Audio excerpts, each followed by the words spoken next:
All right, so we're going to go back to about halfway through her transformation. She came into me day one, and I'll let her tell the story, but I'll give some background. She came to me day one, obviously, out of shape and wanting to get her body back and physically, emotionally, spiritually get back to where she felt she should be and deserved to be. She came in about halfway through her transformation and shared a story with me. Yes. So I'll let you expand on that. Okay, not to make a super long story, too much longer. Ever since I was a child, I have had anxiety or a phobia about car accidents, and it's not something that I go out and tell everybody. I think many people with anxiety or phobias or depression even sometimes can bottle it in inside, and that was me. And I know it seems silly, but car accidents were my phobia. I've had several friends die in car accidents, and that's where that comes from. Ever since I was 5 years old, one of my very good friends died in a car accident, and I remember it like it was yesterday. Halfway through my transformation with Micah, I was actually working out one night really late, and I wasn't going to work out that night, but decided to go to the gym, and I did, and pushed myself and got my workout in, and I was on my way home. And keep in mind, this is about midnight, and very little people on the highway, and I witnessed a rollover car accident right in front of me. I was the only person around, and I literally pulled it together. I did not panic, which prior to Micah, I would have panicked. I would not have known what to do. I possibly could have just, froze right then and there. I pulled over. It ended up being a family of three, mom, dad, and a 6-month-old baby. And the car was upside down, and no one else had stopped to help. So I was able to call 911, and the dad had crawled out of the car, and I was able to get the baby and stayed with the family and stayed strong for them, told them everything would be okay until the ambulance got there. We had helicopters flying over at one point.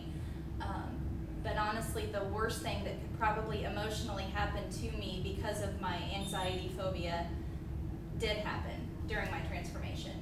And I think without my mental strength and just the state of where you had brought me to at that point, literally brought me to be able to handle that situation. And so I am a firm believer that if you are healthy in exercise and nutrition, you can overcome your phobias and your anxieties because you are so strong that you are stronger.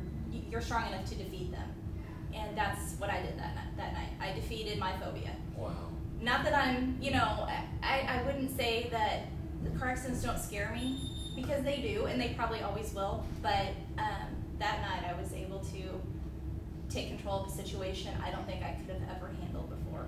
So. And the whole family came out safe out of the whole deal. Yes, the good news, everybody was safe, the baby was fine, mom and dad were great, a little shaken up and crying, but after some hugs and some tears were shed amongst everyone, they were fine and were able to leave the scene. Their car didn't make it so much, but you were totally God sent to them. So it was. So I was at the right place at the right time, and God put me there for some reason, and I wasn't even going to work out that night. So you think about the worst thing that could possibly happen to you, or the biggest phobia you had, like right. you were mentioning before, and then having to deal with that head on, right. And you totally did. And what time was it at night? It was midnight. You were working out at midnight. I was working out at midnight, and that what brought me back to, I wasn't going to work out because it was really late. My husband and my son were in bed, and I thought, I could just go to bed tonight. And for whatever reason, I'm sure God played a part in it. I was at the gym, and I actually pushed myself harder that night than I probably would have, done at midnight on sure. any other night. But on my way home, that happened, and I knew that was my place to be that night. That it was all meant to be, and I think it was partly God's way of saying, you know what, you have done. your life has changed so much that I put you here because I know you are strong, and That's I know you awesome. can. And I know you can take on stuff like this. So. That's awesome. What an inspirational story. I mean, that you told me that story day one, and I was like, oh my gosh, you know, that's truly amazing, Brandi. Thank you. So thank you. Anything that comes into your life that is negative, you know, as Brandi has said, you can accomplish and overcome anything. You just have to get your mind there. You have to be strong mentally and physically, spiritually. You can accomplish anything. So thank you so much for sharing your story with us. Thank you. Thank you.